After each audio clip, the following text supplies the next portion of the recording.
আসসালামু আলাইকুম। বাস এন্টারটেইনমেন্ট টিভির পক্ষ থেকে আপনাদের সকলকে জানাই শুভেচ্ছা এবং অভিনন্দন।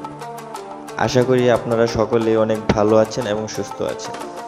আজকের ভিডিওতে আমরা কথা বলবো ঢাকা থেকে সড়ক পথে কিশোরগঞ্জ যাওয়ার নন এসি ও এসি বাস সম্পর্কে। তো চলুন ভিডিওটি শুরু করা যাক।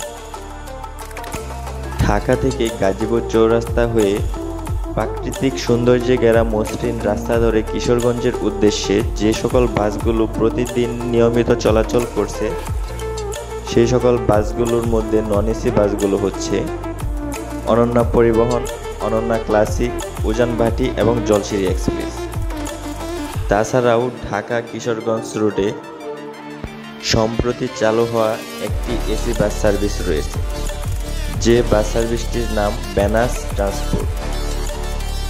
বেনাস ট্রান্সপোর্টের এসি বাসগুলো নিয়মিত ঢাকা কিশোরগঞ্জ রোডে চলাচল করছে। এই সকল বাসগুলো মহাখালী আন্তজেলা বাস টার্মিনাল থেকে কিশোরগঞ্জের উদ্দেশ্যে ছেড়ে যায়। বাসগুলো ভোর 4টা থেকে 4:30টার মধ্যে এবং রাত 8টা থেকে 8:30টার মধ্যে চলাচল করে।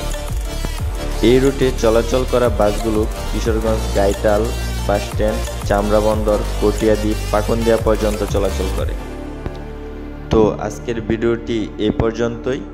ভিডিওটি ভালো লাগলে এবং নতুন ভিডিও সবার আগে পেতে চ্যানেলটি সাবস্ক্রাইব করে পাশে থাকা বেল আইকনটি বাজিয়ে দিন এবং ভিডিওটি শেয়ার করে দিন।